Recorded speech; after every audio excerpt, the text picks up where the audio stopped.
I stared at the neatly typed document my parents had handed me just minutes ago. $42,217. That was the exact amount they calculated they'd spent raising me beyond basic parental obligations, everything from piano lessons to my first car insurance payments. Consider this your share of the family investment, my father said, raising his glass in what felt like a mockery of a birthday toast. 30 years of my life, reduced to a payment plan with interest. I looked up at the expectant faces around my birthday table, my mother's tight smile, my father's measured gaze, my brother Thomas shifting uncomfortably. Behind them, a happy 30th birthday banner hung slightly askew, now seeming less like a celebration and more like a contractual milestone. Is this some kind of joke? I asked, trying to keep my voice steady. But the 7-page spreadsheet with my parents' signatures at the bottom told me they were completely serious. My mother reached across the table, her hand briefly touching mine before withdrawing. We've been thinking about retirement, Hannah. Your father and I have supported your choices, but we need to be practical about our future. That programming job at Vertex pays well enough to handle this without strain. I stared at the cake vanilla with raspberry filling, my favorite since childhood. The candles had been blown out, but wisps of smoke still curled upward. I couldn't bring myself to take a bite. We've been very fair with the calculations, my father added, his tone reasonable, academic. No interest on anything before you turned 18. I nodded mechanically, folded the papers, and slipped them into my bag. The rest of the evening passed in a blur of forced smiles and hollow conversation. I felt like I was watching myself from a distance, playing the role of grateful daughter while inside. Something fundamental had shifted. As I drove home that night to my Seattle apartment, the drizzle against my windshield blurred the streetlights into watery stars. Had there been signs I'd missed? Had every ballet recital they'd attended, every college care package they'd sent, been entered into some invisible ledger? I didn't tell anyone about the birthday gift for 3 days. I kept showing up at work, writing code, attending meetings, all while the document sat in my bag like a ticking bomb. Part of me hoped that if I ignored it long enough, my parents would call and say it was all an elaborate, if tasteless, joke. They didn't call, but they did text. Daily. Casual inquiries about whether I'd had time to review the numbers. Suggestions for payment structuring. Links to financial planning articles. On the 4th day, I finally showed the document to Abigail during our lunch break. As a fellow programmer at Vertex Solutions, she'd become my closest confidant since I joined the firm 3 years ago.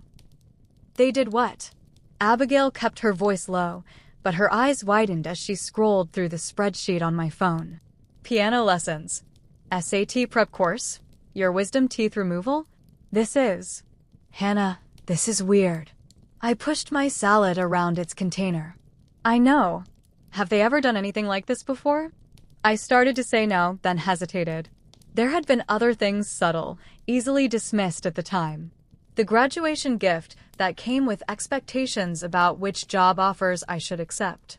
The help with my first apartment security deposit that was brought up whenever I considered moving. The constant tallying of all we've done for you during disagreements. Not this explicitly, I finally answered. But there were signs, I guess. I just didn't want to see them. Abigail handed my phone back. What will you do? I sighed. I'm still processing. But I'm supposed to close on my condo in 3 weeks. This timing isn't random. The down payment. After 4 years of aggressive saving, cutting corners, taking extra coding projects on weekends, I was finally buying my first home. A small but modern 1-bedroom in Fremont with a view of the canal. You think they want your down payment money? They've been asking about my investment plans for months, making comments about how the housing market might be cooling soon. How I should keep my options open. Abigail frowned. Have you talked to your brother about this? Isn't he a doctor or something? Thomas. My older brother, the cardiologist. The golden child who'd followed our father's path into medicine. I'll call him tonight, I promised. But Thomas called me first. As I was driving home, my phone rang through the car speakers. Hannah? Mom and Dad just called me. About your birthday. Something in his tone made me pull over. What did they say? A pause. There, concerned that you didn't seem receptive to their proposal. They wanted me to talk to you. What proposal? Thomas, they handed me a bill for raising me. Another, longer pause. Look, I can't really talk right now. I'm at the hospital. Can we meet this weekend? There are things you should know. 3 days later, I met Thomas at a quiet cafe halfway between Seattle and Tacoma, where he lived. He looked tired, with shadows under his eyes I didn't remember from Christmas. You look awful, I said as we sat down with our coffees. Double shifts, he replied with a weak smile. Saving for a house. Still? I thought you were close last year. He stirred his coffee without meeting my eyes. Plans change. There was something off about his demeanor, a nervousness I wasn't used to seeing in my confident older brother. After some awkward small talk, I pulled out the document and placed it between us. Did they do this to you too? I asked quietly. Thomas stared at the papers for a long moment, then finally met my gaze. 3 years ago, on my 30th birthday. The cafe suddenly seemed too warm, too close. What did you do? What could I do? His voice was barely audible. I had just finished my fellowship, was starting at the hospital, had Jennifer and the baby to think about. They explained it was a family tradition, that they'd paid their dues to Grandpa and Grandma back in the day. And you believe that? He looked away. I wanted to. And by the time I figured out no one else in the family had ever heard of this tradition, I was already committed. Monthly payments. Special family investment contributions. I've been paying them about 20% of my income for 3 years. I felt suddenly nauseous. That's why you moved to that smaller place in Tacoma? He nodded. And why we've had to postpone buying a house. Why we couldn't come to Hawaii for your birthday. Why I've been picking up extra shifts. Thomas, this is financial abuse, he finished. I know. Believe me, I know now. But they're still our parents. And they've got leverage. What kind of leverage? He hesitated. Just, be careful, Hannah. Don't sign anything. And check your accounts regularly. That last warning stayed with me as I drove home. Check my accounts regularly. Why would he say that? Thomas's warning echoed in my mind as I logged into my banking app that night. I hadn't really scrutinized my accounts in months, honestly. Between work deadlines and condo hunting, I'd been checking balances, but not individual transactions. Now I scrolled back through my history, looking for anything unusual. At first, nothing jumped out. Then I noticed a $900 transfer from 3 weeks ago labeled family support that I had no memory of making. I dug deeper into my transaction history and found 3 more similar transfers over the past 6 months, ranging from $500 to $1,200. My heart pounded. Had I made these transfers and simply forgotten? No, that was ridiculous. I would remember sending nearly $4,000 to my parents. Wouldn't I? I called my bank the next morning, working to keep my voice calm as I explained the situation. I'm seeing some transfers I don't recall authorizing. The representative was professional but skeptical. The transfers were made from your authorized devices, Ms. Clark, using your correct password and security questions. But I didn't make them. Would anyone else have access to your login information? Or your devices? I thought back to Christmas, when my laptop had been left open while I helped Mom in the kitchen. To the time Dad had fixed my phone settings last Thanksgiving. To the way they'd always insisted on setting up my accounts to keep things simple when I was younger. After implementing 2-factor authentication and changing all my passwords, I called Thomas again. Have you been transferring money from my account? I asked without preamble. His sharp intake of breath told me everything before he even spoke.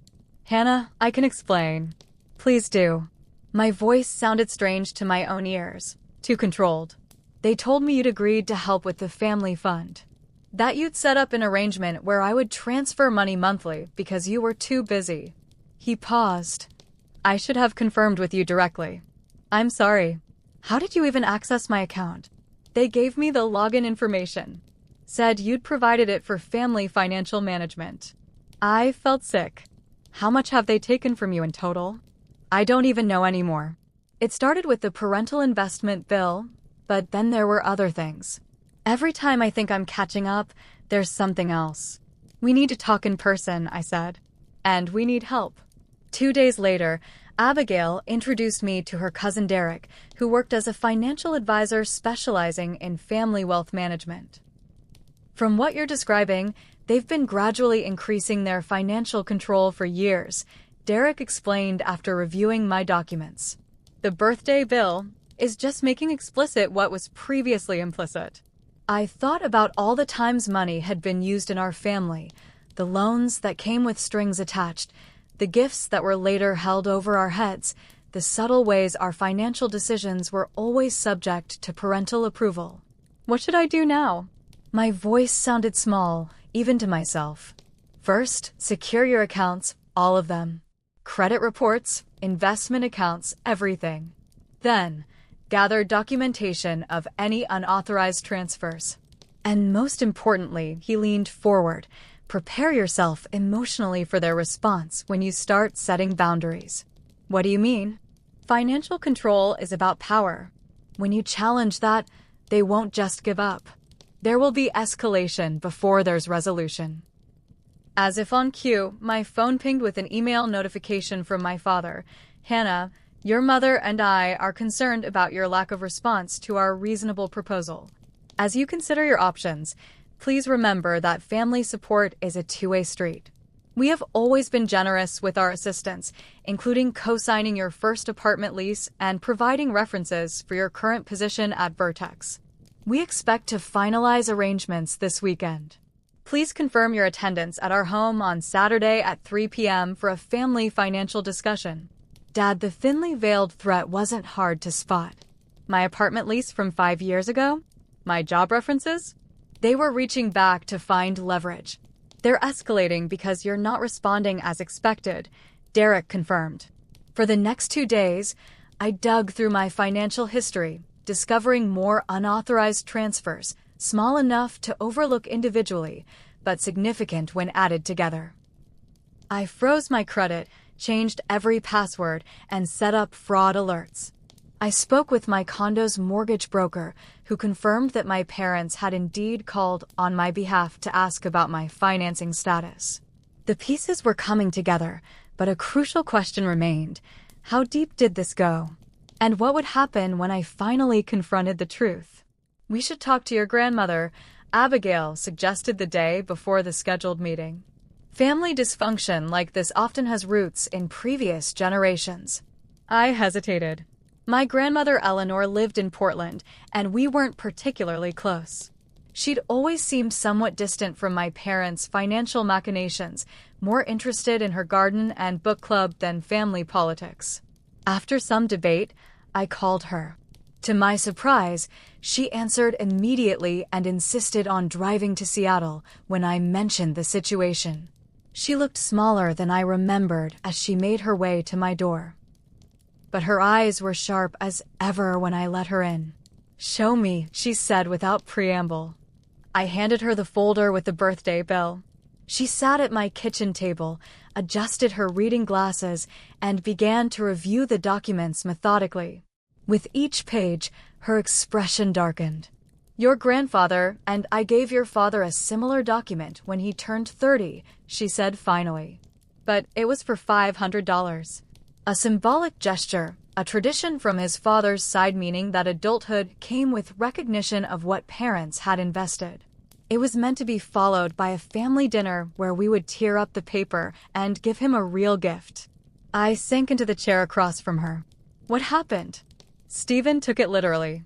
He was furious, accused us of seeing him as nothing but a financial investment. She removed her glasses, rubbing the bridge of her nose. He paid the money in cash and didn't speak to us for nearly a year. And then? He came back eventually, when your mother was pregnant with Thomas. But something had changed. He was colder about money, more transactional. She looked at the documents again. I never imagined he would distort the tradition this way. They did the same to Thomas, I told her. 3 years ago. He's been paying them monthly ever since. Grandmother's hand trembled slightly as she reached for mine. I need to tell you something else. When your grandfather died, he left trusts for both you and Thomas. For education. Your father was the trustee. My mouth went dry. What kind of trusts? Substantial ones. Enough to cover college completely, with some left over. I assumed they'd been dispersed as intended. Her eyes met mine. They weren't, were they? I thought of my student loans, over $60,000 that I was still paying off. Of Thomas's medical school debt that had him working double shifts. I don't think so, Grandma. She closed the folder with a finality that seemed to echo in my small kitchen. Then we have work to do. On Saturday afternoon, I arrived at my parents' house with unexpected backup. My grandmother, Derek, and Abigail. Thomas was already there, looking nervous but resolute. Mother, what are you doing here? My father asked, clearly thrown off balance. And who are these people? Financial advisors, I replied simply. Given the nature of the discussion, we thought it appropriate. In the living room, my mother sat perched on the edge of the sofa, a folder of papers on the coffee table before her. She looked up with a tight smile that faltered when she saw our group. What's going on? She asked, her voice unnaturally high. I think Hannah has brought reinforcements to avoid her responsibilities, my father said. Actually, I began, we have some questions about family finances. Specifically about our educational trusts. The room went very quiet. My father's face remained carefully neutral, but I noticed my mother's hand had begun to tremble slightly. What educational trusts? She asked, looking to my father. It was my grandmother who answered. The ones Harold established for Thomas and Hannah before he died. The ones Stephen was trustee for. My father's jaw tightened. Those funds were used appropriately for educational expenses, he said flatly. Then you won't mind showing us the disbursement records, Derek interjected calmly. Dad, we know about the trusts, I said. We know they were liquidated in 2008. What we don't know is where all that money went, since it certainly didn't all go to our education. Thomas leaned forward. I've been paying off medical school loans for years. Loans I apparently shouldn't have needed. My father looked between us, then to my grandmother, then back to me. Something shifted in his demeanor, a calculating look replacing the indignation. The trusts were indeed used for education. But the market downturn in 2008 significantly reduced their value. What remained covered only a portion of your educational expenses. We have the bank statements, my grandmother said quietly. The full amount was withdrawn well before the market crash. A long, tense silence filled the room. Finally, my mother spoke. Stephen, what is she talking about? My father shot her a warning look. Margaret, this isn't the time. I think it's exactly the time, I said. Mom, did you know about our educational trusts? She looked confused, almost frightened. Your father handles all the financial matters. He always has. Like charging your children for their upbringing? My grandmother asked. Like taking their inheritance and then billing them for expenses that money should have covered? Over the next hour, the full extent of my father's financial manipulation unfolded. The trust funds that had been diverted. The fake loans we'd been repaying. The unauthorized transfers. The attempts to access my down payment funds. With each revelation, my mother's face grew paler. My father moved from denial to defensive justification. I did what was necessary, he finally snapped. Do you think any of this comes free? The house, the cars, the vacations? Someone has to pay for the life we built. We did, Thomas said quietly. Hannah and I have been paying for it all along. I placed a document of my own on the coffee table. This is my offer. A clean break. I will not report what I've found to the authorities, on the condition that all collection efforts against both Thomas and me stop immediately. All fabricated loan accounts will be closed. A formal acknowledgement of the misappropriation of trust funds will be signed. My father scoffed. You can't dictate terms to us. Actually, she can, Abigail said, her laptop open. I've been recording this conversation legally, as Washington is a one-party consent state. Additionally, I've prepared an information packet with all the evidence, which will be automatically sent to the Financial Crimes Division and 3 investigative journalists if I don't cancel it daily.